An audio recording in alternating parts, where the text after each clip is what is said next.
Welcome to the online class offered by the Department of Botany, Marthoma College, Chungatra. I am Elizabeth George. In this session, we will discuss mushroom cultivation. First, we will discuss what are the benefits of mushrooms, why we are cultivating it, and then we will move on to the various cultivation practices, what all steps are to be taken care while we are commercially cultivating mushrooms. So we'll begin. The consumption of mushrooms by human beings started a very early stage. That means even when we were living in the wild, we used to consume mushrooms. They were part of human diet. And later when human beings got settled in various different places, into settlements, they slowly they gathered mushrooms from the wild and consumed them, and later on slowly they began cultivating or they began making their own mushrooms. This is mainly because mushrooms are known for their high nutritional value, and many of the mushrooms are also known to possess therapeutic effects.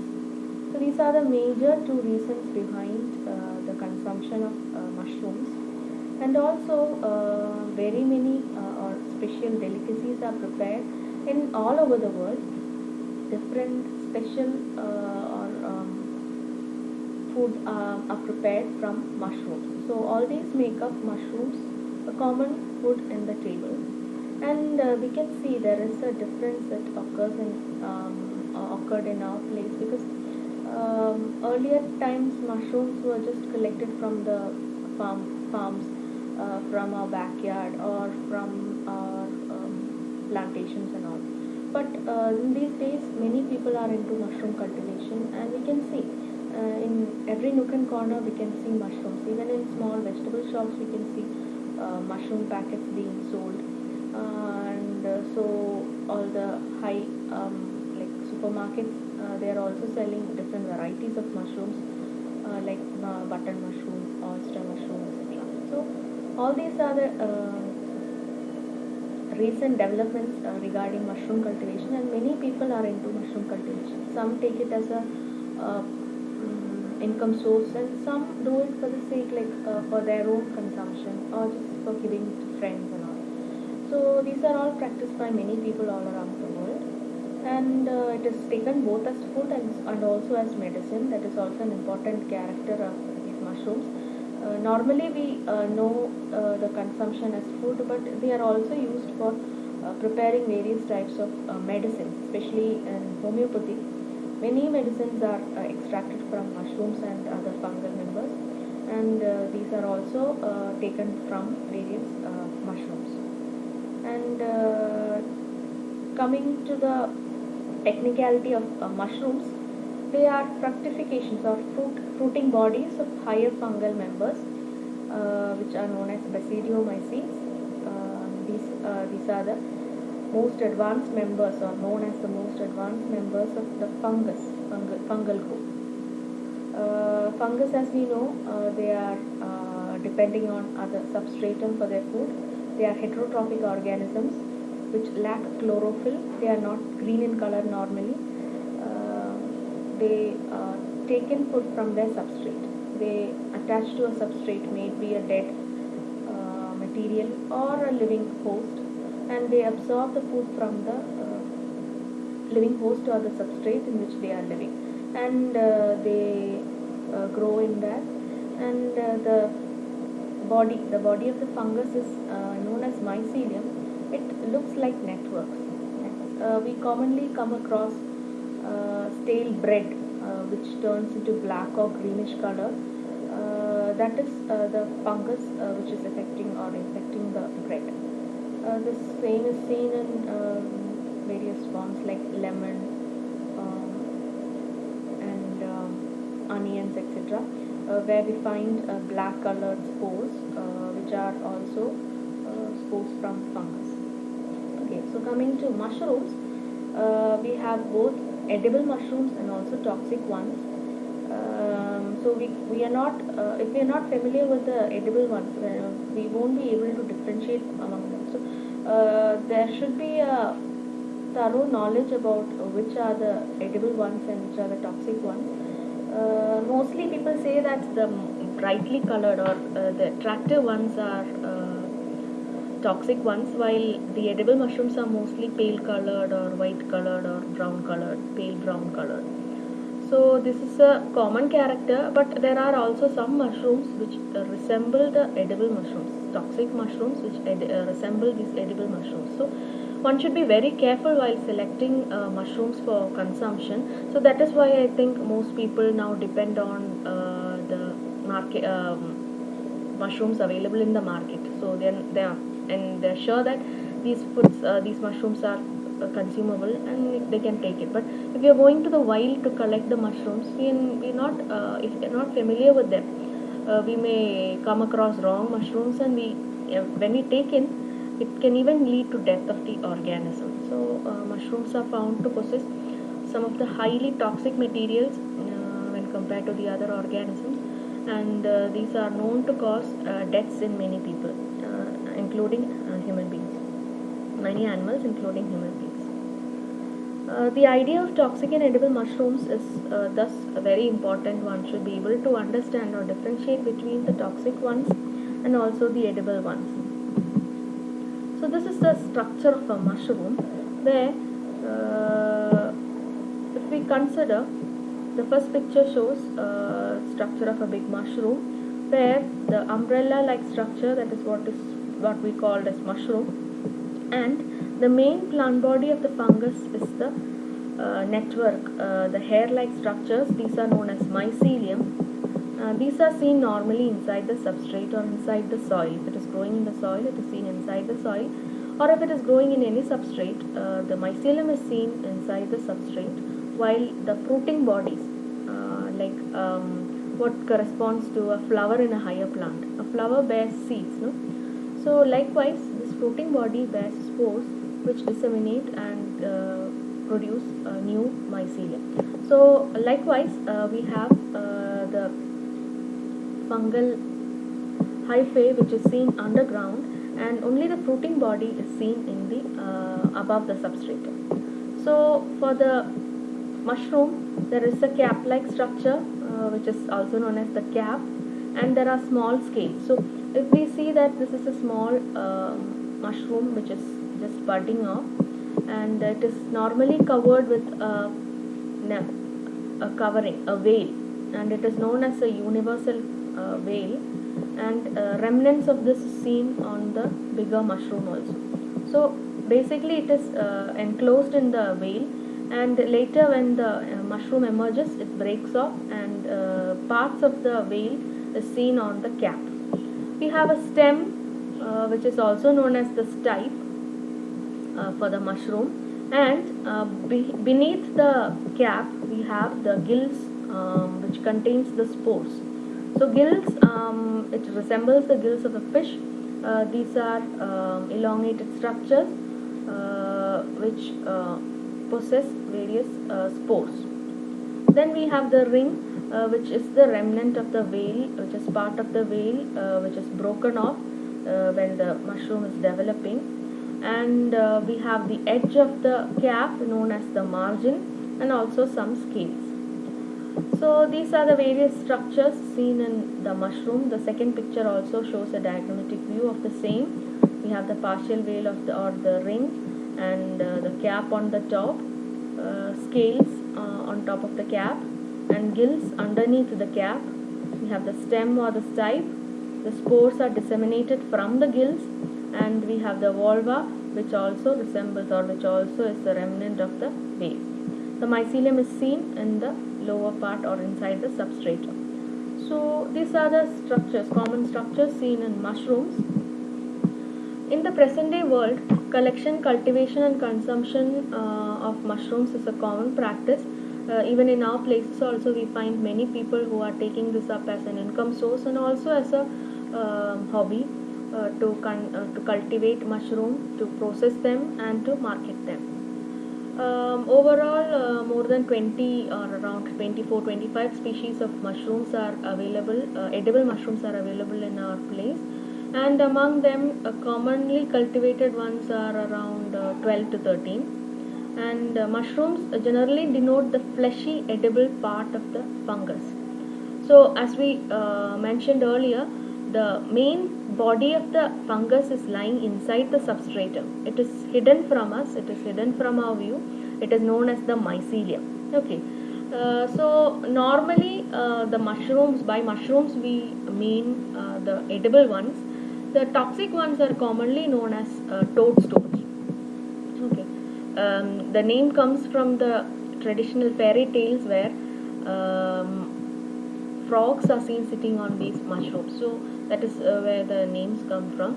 And in botany, so coming to the technicality in botany, fungal mycelium is seen inside the soil or in the substratum, and the mushroom is the epigeous part or hypogeous part, which corresponds to the fruiting body of the fungus. Okay. And the main part or the main mycelium comes inside the substratum, and when the favorable time comes and when the particular stage of growth comes, it emerges out into the outer world or above the ground into the fruiting bodies as mushrooms. Okay. This is just one stage of the fungus life cycle and not the whole organism as many of us consider. It is just one part of the life stage of the fungus.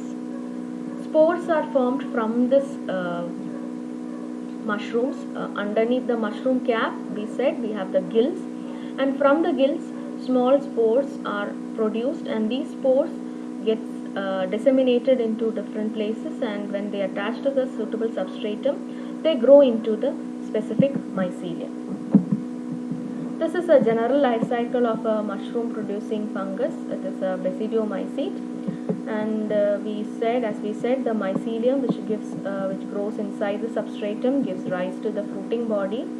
The fruiting body which contains the gills in the lower part, and in the gills they have the basidia, which is the spore, and where the cells fuse and it forms diploid cell or the fused product, which later gets divided, and after sexual reproduction they finally form the mycelium from which the mushrooms are again formed. So these are the structures of basidium and basidiospores formed inside the gills, and this is the general life cycle. So this is just for your information, that and to show that mushrooms are just a part of the life cycle of the fungus and not the whole organism.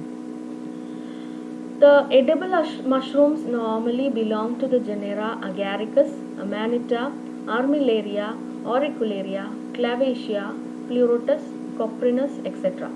So mostly the mushrooms we consume belong to any member of these genus, and the commercial cultivation of mushrooms actually began in France, and there they used to grow these mushrooms inside a quarry where they used to mill out stones, and they cultivated these mushrooms using a special manure which was produced from horse dung.